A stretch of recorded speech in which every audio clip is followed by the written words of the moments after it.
A paz do Senhor, queridos e queridas irmãs. Hoje com a lição de número 4, com o título A Iluminação Espiritual do Crente. Nessa lição estaremos tratando de um tema bastante importante, pois aponta para a necessidade que cada crente cresça na graça e no conhecimento de Cristo Jesus, a fim de entender e também ser participante de tudo aquilo que Deus reservou para nós, tanto enquanto estamos nesse corpo, quanto quando formos chamados para a glória. Texto áureo. Para que o Deus de nosso Senhor Jesus Cristo, o Pai da glória, vos dê em seu conhecimento o espírito da sabedoria e da revelação. Efésios capítulo 1, verso 17. Verdade prática. A vocação do crente inclui a herança de preciosas riquezas conferidas aos eleitos pela grandeza do poder de Deus. Segundo o pastor José Gonçalves, vocação significa escolha, chamamento, inclinação. Nesse caso em particular, devemos considerar vocação como chamamento de Deus para a salvação e em conjunto com a predestinação, ou seja, com a missão que cada um de nós recebeu de Deus enquanto servos dele. O Pai nos concede o acesso a grandes riquezas que apenas nele podemos gozá-las. Nessa lição vamos olhar mais detalhadamente a respeito dessas riquezas, irmãos. Leitura bíblica em classe. Efésios capítulo 1, verso 15 ao 23. Verso 15. Pelo que, ouvindo eu também a fé que entre vós há no Senhor Jesus e o vosso amor para com todos os santos, não cesso de dar graças a Deus por vós, lembrando-me de vós nas minhas orações, para que o Deus de nosso Senhor Jesus Cristo, o Pai da glória, vos dê em seu conhecimento o espírito de sabedoria e de revelação, tendo iluminados os olhos de vosso entendimento, para que saibais qual seja a esperança da sua vocação e quais as riquezas da glória da sua herança nos santos, e qual a sobreexcelente grandeza do seu poder sobre nós, os que cremos, segundo a operação da força do seu poder, que manifestou em Cristo, ressuscitando-o dos mortos e pondo-o à sua direita nos céus, acima de todo principado e poder e potestade e domínio e de todo nome que se nomeia, não só neste século, mas também no vindouro. E sujeitou todas as coisas a seus pés, e sobre todas as coisas o constituiu como a cabeça da igreja, que é o seu corpo, a plenitude daquele que cumpre tudo em todos. No versículo 15 encontramos duas das três virtudes chamadas teologais, a fé e o amor. Essas virtudes estão elencadas em 1 Coríntios capítulo 3, verso 13. Agora, pois, permaneçam a fé, a esperança e o amor. Esses três, mas o maior desses é o amor. Já o verso 17 tem um melhor entendimento na nova versão. Peço que Deus, o Pai glorioso de nosso Senhor Jesus Cristo, lhes dê sabedoria espiritual e entendimento para que cresçam no conhecimento dele. Note que nessa versão está mencionada a sabedoria espiritual, irmãos. Objetivo geral da lição. Aqui é importante nós termos em mente que essa aula deve prover a análise de três temas, muito importantes para nós, servos de Cristo Jesus: a dimensão da chamada, a riqueza da herança divina, a grandeza do poder de Deus. Essa lista nós encontramos nos versos 18 e 19 da leitura bíblica em classe. Objetivos específicos da lição. Primeiro, destacar a vocação e as riquezas da glória inclusas na herança divina. Segundo, salientar a grandiosidade do poder divino que opera em favor dos crentes. Terceiro, expressar o exemplo de exaltação em Cristo Jesus. Introdução. Nesta aula trataremos da iluminação espiritual do crente. Paulo, após ouvir que a fé em Cristo e o amor fraternal entre os crentes de Éfeso estavam sendo praticados, vemos isso, irmãos, lá em Efésios capítulo 1, verso 12, bem como a alegria de saber que em Cristo todas as bênçãos espirituais são nossas, Efésios 1 e 3, sentiu-se impelido a orar para que Deus os iluminasse, ou seja, que eles tivessem o conhecimento ainda mais firme e inabalável da vocação deles. O Deus e Pai de nosso Senhor Jesus Cristo nos abençoou em todas as bênçãos espirituais nos lugares celestiais em Cristo. Nos elegeu nele antes da fundação do mundo, para que fôssemos santos e irrepreensíveis diante dele.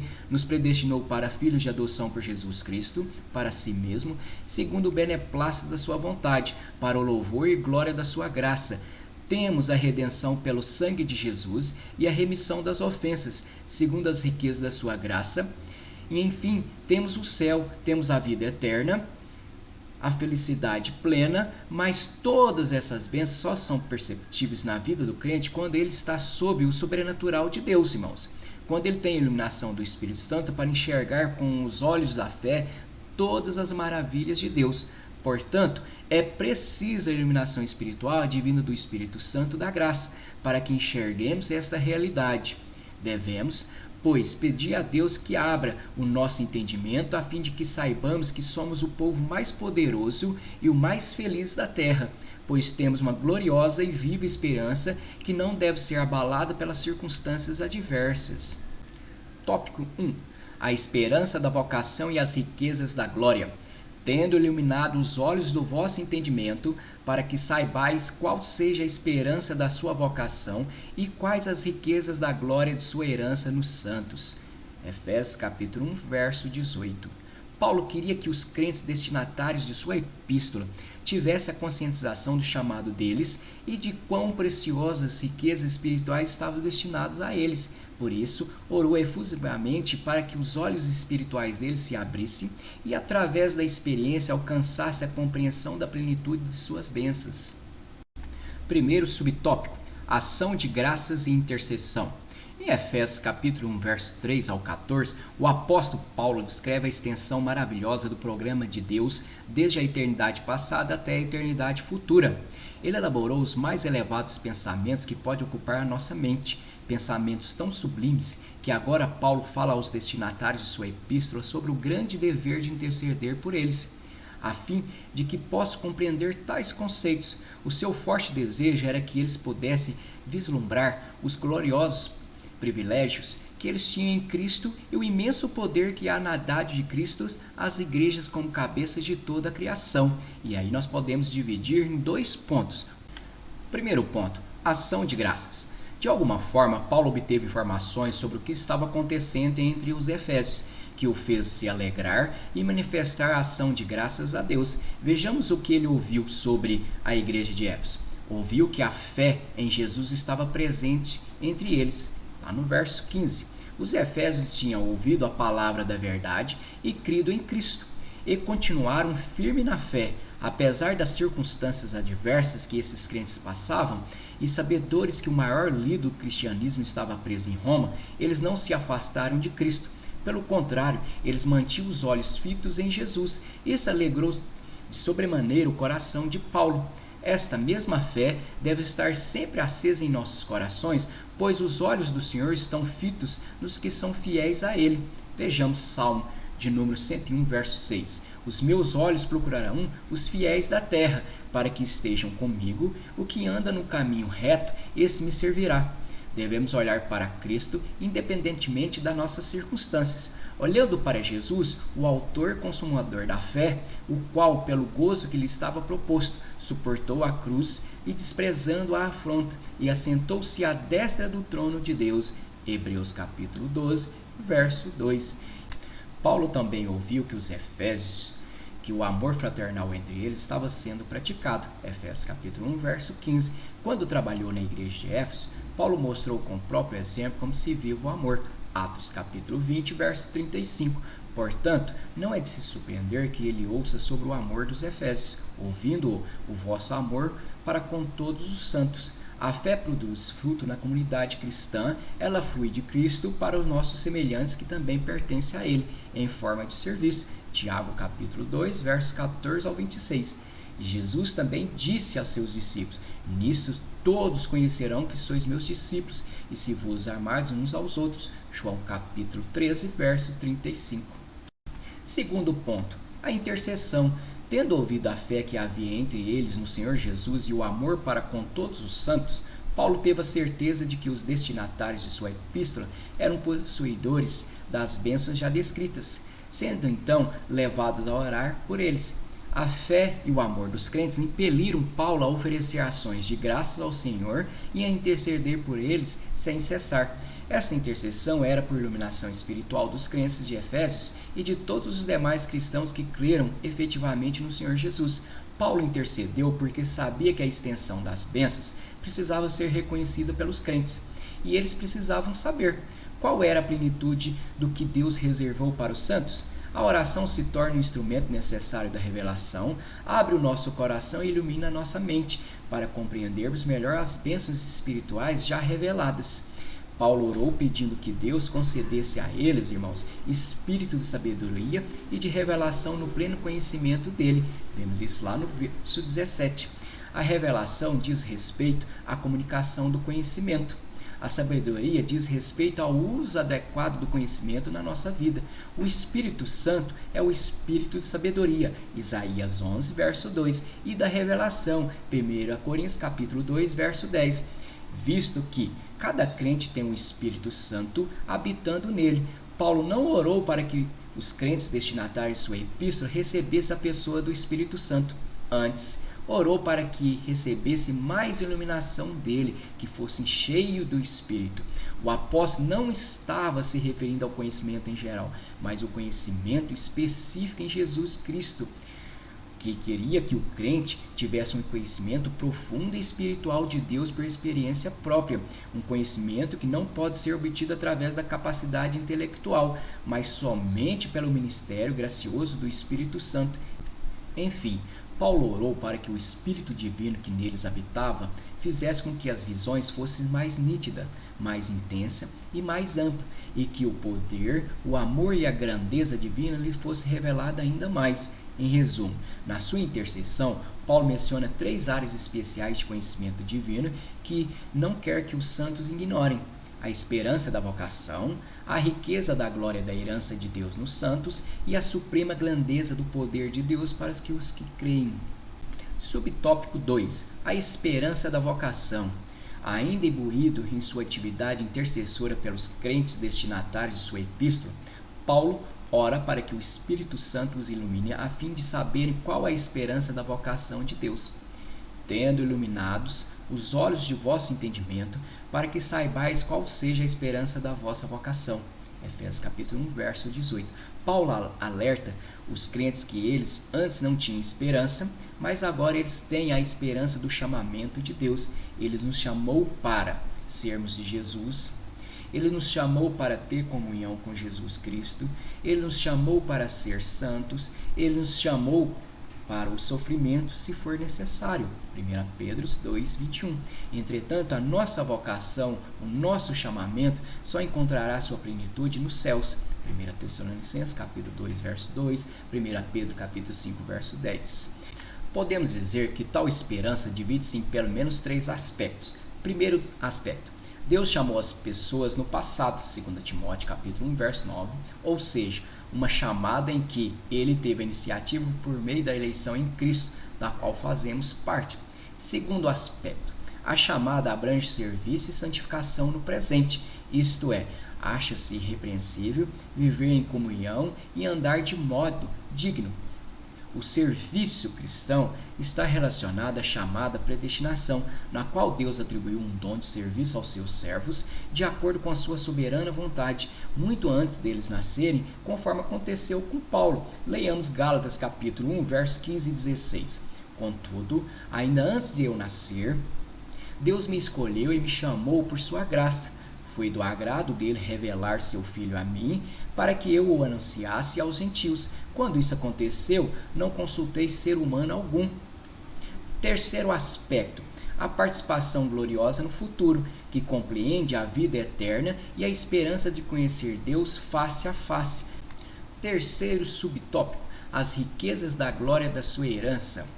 Paulo, continuando a sua intercessão, pede que o Deus de nosso Senhor Jesus Cristo, o Pai da glória, desse aos crentes de Éfeso conhecimento para que entendesse quais as riquezas da glória da sua herança nos santos. Existem vários entendimentos acerca desse texto. John Stott, por exemplo, afirma que esse texto pode se referir tanto à herança de Deus como à nossa herança, ou seja, a herança que ele recebe ou a herança que ele outorga. No entendimento de grandes teólogos, Paulo está falando que Deus é a nossa herança. O Salmo de número 16, verso 5, diz que Deus é a nossa herança. Mas, agora, Paulo diz que nós somos a herança de Deus. Aqui não é a herança que Deus outorga, mas a herança que ele recebe. Essa frase não se refere à nossa herança em Cristo, mas à sua herança em nós. Essa é uma tremenda verdade. Deus olha para nós e vê em nós sua gloriosa riqueza, sua preciosa herança. Jesus verá o fruto do seu penoso trabalho e ficará satisfeito. Isaías capítulo 53, verso 11. Paulo expressa aqui o desejo que os crentes compreendam quão preciosos eles são para Deus. Eles são o troféu da graça de Deus. O tesouro deles está em Deus. E, num sentido bem verdadeiro, o tesouro de Deus está nos santos. Paulo ora para que os crentes de Éfeso possam entender o quão preciosos eles eram para Deus. Disse bem o Hernandes Dias Lopes: somos a igreja que Deus comprou com o sangue de seu amado Filho. Somos a noiva do Filho de Deus. O Senhor escolheu-nos para sermos a sua porção eterna. Ele nos fez troféus da sua herança e monumentos para a sua glória. Se a vocação aponta para o passado, a herança aponta para o futuro. Nós somos a riqueza de Deus, o presente de Deus, o tesouro de Deus, a menina dos olhos de Deus. Somos filhos, herdeiros e cordeiros, santuários e ovelhas de Deus. Oh, aleluia! Entretanto, devemos nos conscientizar de que temos uma herança extraordinária que Deus preparou para os seus fiéis. Levando a consideração em Colossenses capítulo 1, verso 12, entendemos que a herança de Deus é aquilo que Ele nos dará. É o prêmio que obteremos por causa da nossa união com Cristo. Aqui vale lembrar em 1 Coríntios 2 e 9, irmãos, as coisas que o olho não viu e o ouvido não ouviu e não subiram ao coração do homem são as coisas que Deus preparou para que os que amam. Somente a iluminação outorgada pelo Espírito Santo pode levar qualquer um de nós a compreender a vastidão dessa herança gloriosa. Segundo John Stott, Paulo não considera que seja presunçoso pensarmos acerca da nossa herança celestial, ou até mesmo antegozá-la com alegria e gratidão. Pelo contrário, ele ora para que saberdes a sua glória, de fato, a riqueza da glória da sua herança. Segundo tópico, a sobreexcelente grandeza e força do poder divino. O poder de Deus é extraordinário e supera tudo e qualquer outro poder. O mesmo não pode ser compreendido pela mera lógica humana, irmãos. Mas nem por isso Deus deixou de se revelar de diversas maneiras em várias ocasiões, a fim de que o ser humano viesse a conhecê-lo. Na sua epístola, Paulo tenta com esforço fazer entender a grandiosidade desse poder e pede a Deus que os destinatários de sua epístola tenham uma percepção profunda desse glorioso atributo divino em prol dos santos. Subtópico 1. A sobreexcelente grandeza do seu poder. O apóstolo orou para que o salvo pudesse entender a sobreexcelente grandeza do poder de Deus. Perceba que a palavra sobreexcelente é traduzida do grego, o pérbolo, que na forma adjetiva significa extraordinário. 2 Coríntios capítulo 4, verso 7. Já a expressão seguinte, megados, grandeza, objetiva enaltecer a magnitude do poder que Deus, que a tudo sobrepuja. Mateus 26, verso 64. O termo dunamis, aqui traduzido por poder, indica feitos miraculosos que requerem força fora de medida. Atos capítulo 8, verso 13. Esse poder extraordinário de Deus atua em favor daqueles que aceitam a Cristo como seu único e suficiente Salvador. Esse Deus Todo-Poderoso trabalha para aqueles que esperam nele. Vejamos Isaías capítulo 64, verso 4, nos diz o seguinte: porque Deus, desde a antiguidade, não se ouviu, nem com ouvidos se percebeu, nem com os olhos se viu, um Deus além de ti, que trabalha para aquele que se nele espera. Todo o poder pertence a Deus. Salmo de número 62, verso 11. Uma coisa disse Deus, 2 vezes a ouvi, que o poder pertence a Deus. Todo o poder pertence também ao Cordeiro, a Cristo, a Jesus. Olha o que o Jesus disse de si mesmo em Mateus 28, verso 18. E chegando-se Jesus, falou-lhes dizendo: e me dado todo o poder no céu e na terra. Logo, a repetição desses termos indica que apenas o maior de todos os poderes é capaz de realizar a transformação e a salvação do homem. 2 Pedro, capítulo 1, verso 4. e que somente o poder tão grande assim pode operar e concretizar as bênçãos inclusas na esperança da vocação e nas riquezas da herança. Aqui, irmãos, precisamos nos lembrar que Deus é o Criador. Foi através do poder de sua palavra que Deus criou todas as coisas, conforme vemos em Hebreus 11, verso 3. Pela fé, entendemos que os mundos, pela palavra de Deus, foram criados, de maneira que aquilo que se vê não foi feito do que é aparente. Paulo nos fala do milagre da conversão em Romanos 11, 27. E se alguns dos ramos forem quebrados, e tu, sendo zambujeiro, foste enxertado em lugar deles e feito participante das raízes e da seiva da oliveira. Só Deus tem o poder de enxertar uma figueira brava como nós na oliveira verdadeira, Jesus Cristo de Nazaré. Glórias a Deus. Podemos notar que desde o momento que iniciou a sua intercessão, Paulo abrangeu 3 aspectos. Se referiu à vocação dos crentes, apontando para o passado, se referiu à herança, apontando para o futuro, e agora se referiu ao poder de Deus, apontando para o presente e expressando acerca dos recursos sem limites à disposição do povo de Deus, sobre a excelente grandeza do seu poder. Em suas palavras, Paulo afirma que o poder de Deus é excepcionalmente grande e que vai além do alcance da mente humana. Paulo quer impressionar os crentes destinatários de sua epístola com a grandeza do poder e exercício na realização de tudo que está nos propósitos de Deus, segundo a sua obra de eleição, predestinação e adoção dos soberanos. Amém. Segundo subtópico, a força do poder divino. Qual é a medida do poder de Deus? Algo grandioso desse poder é ressaltado pelo notável acúmulo de termos sobre excelente, atuação, força e poder. Efésios capítulo 1, verso 19. Essa abundância de termos sugere a ideia de poder cuja simples expressão exaure os recursos da linguagem e chega a desafiar a enumeração. Esse é o poder que Deus usou para a nossa redenção, o poder que Ele exerce na nossa preservação e que Ele exercerá na nossa glorificação. Esse é o poder que temos à nossa disposição para nos amparar e nos fortalecer em nossa jornada. Por que temer o inimigo se temos a força do poder divino sobre nós, o que nos protege e nos faz vencedores? Avancemos, pois, com a cabeça erguida e atravessemos o deserto de nossa vida, pois o maior é aquele que está em nós do que aquele que está no mundo. 1 João 4,4. Pela força do poder divino, vencemos o maligno. 1 João 2,13. Glória a Deus, irmãos. Terceiro tópico. Cristo, nosso exemplo de exaltação. Paulo está convencido de que o poder de Deus é suficiente e eficaz e pode ser conhecido por meio da demonstração pública da ressurreição e exaltação de Cristo. Efésios capítulo 1, verso 20 ao 23. Então o poder de Deus que atua no crente é o poder da ressurreição. Filipenses capítulo 3, verso 10. Paulo apresenta 3 afirmações a respeito de que Deus tenha feito em Cristo e por seu intermédio. Primeiro deles, a ressurreição de Cristo. Efésios capítulo 1, verso 20.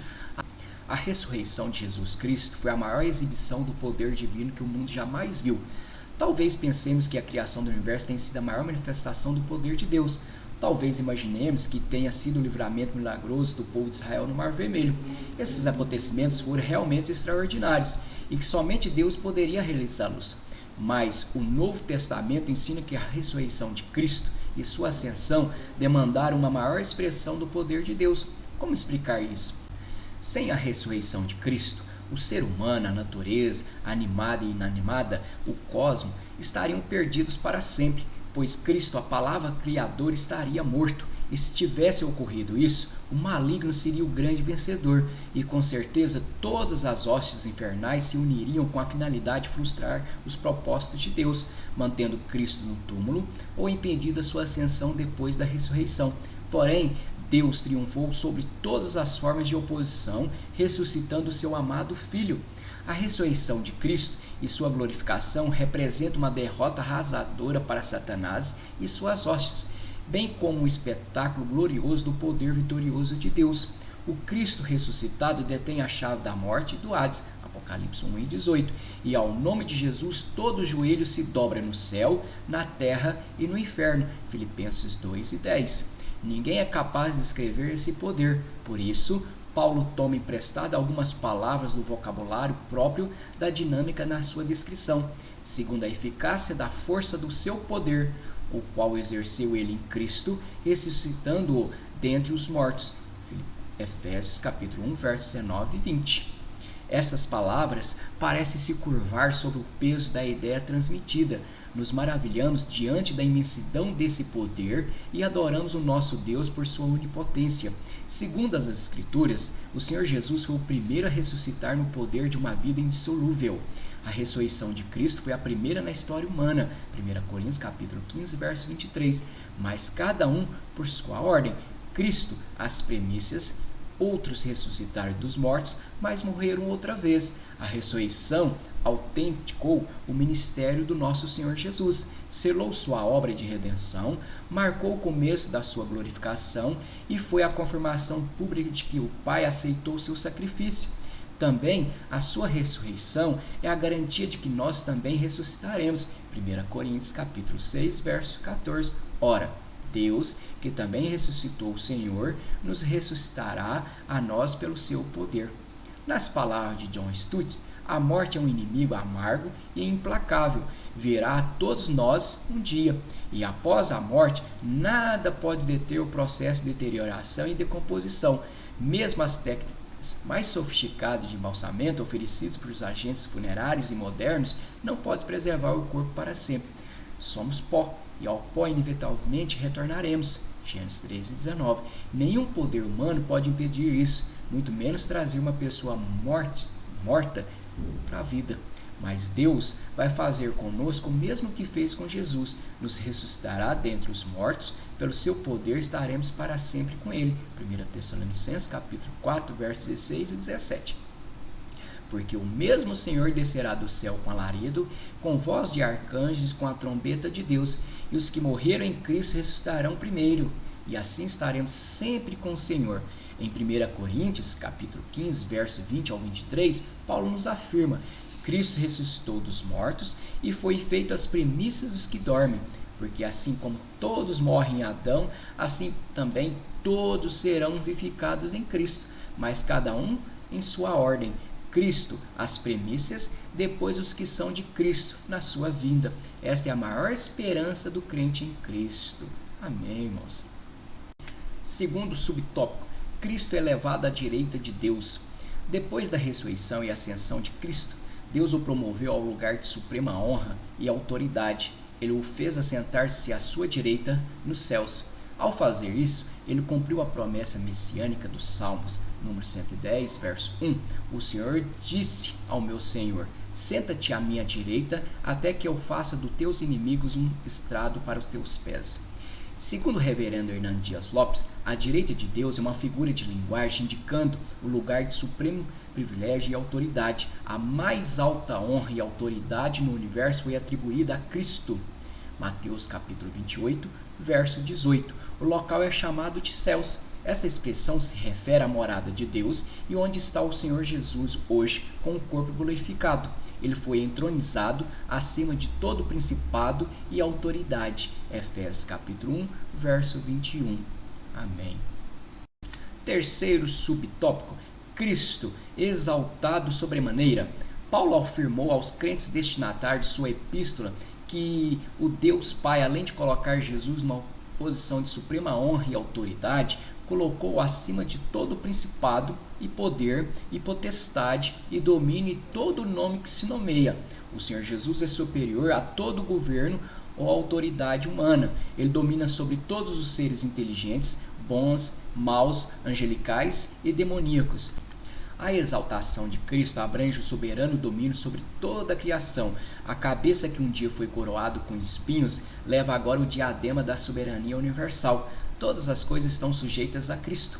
Todo joelho se dobra diante dele no céu, na terra e debaixo da terra. Tanto a igreja como o universo têm em Cristo a mesma cabeça, e sujeitou todas as coisas aos seus pés e sobre todas as coisas.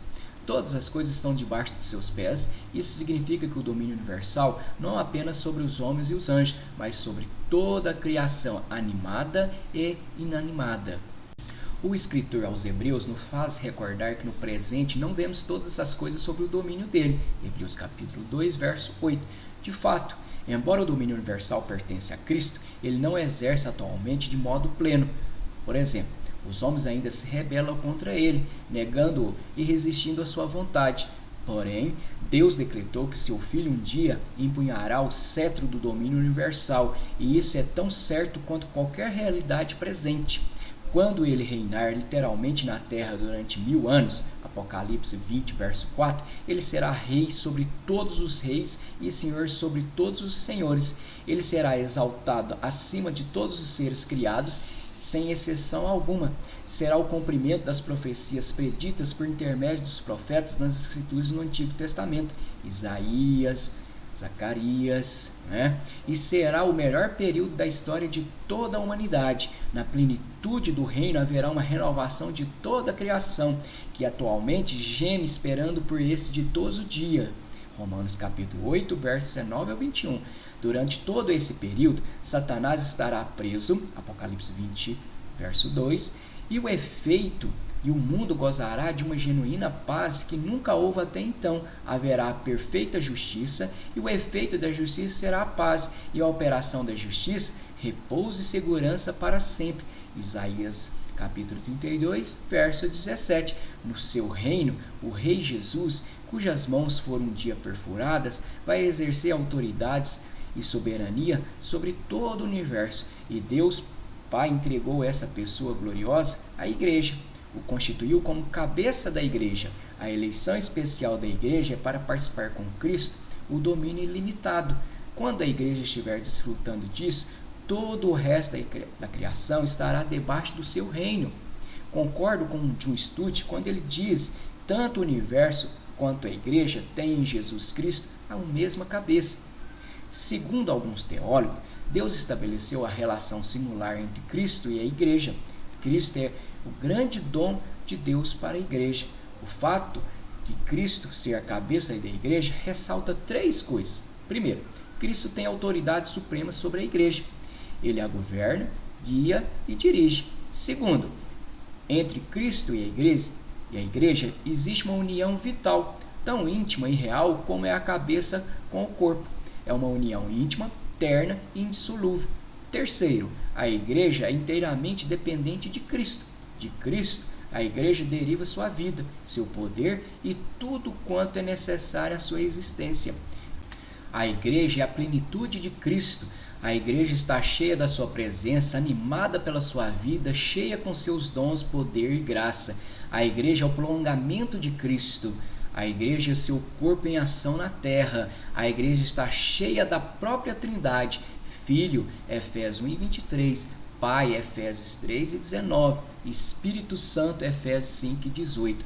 Concordo com William Hendricks quando diz que, no tocante à sua essência divina, Cristo em sentido algum pode depender da igreja, nem ser completada por ela. Contudo, como esposo, ele é incompleto sem a esposa. Como a videira, não se pode pensar nela sem os ramos. Como pastor, não se pode vê-lo sem as suas ovelhas. E também como a cabeça, ele encontra sua plena expressão em seu corpo, a igreja. Conclusão. Diante do exposto nessa aula e à luz do que Paulo mencionou nos textos, como avaliamos a nossa vida espiritual? Temos usufruído das riquezas que tem em Cristo? Temos crescido no relacionamento íntimo com Deus? Conhecemos mais a Deus? Temos a fome de Deus? Compreendemos a esperança do nosso chamado, de onde Deus nos chamou, para que Deus nos chamou e para onde Deus nos chamou? Compreendemos o quão valiosos nós somos para Deus? Temos experimentado de forma prática o poder da ressurreição em nossa vida, irmãos? Pensemos nisso e que Deus abençoe cada um. Amém.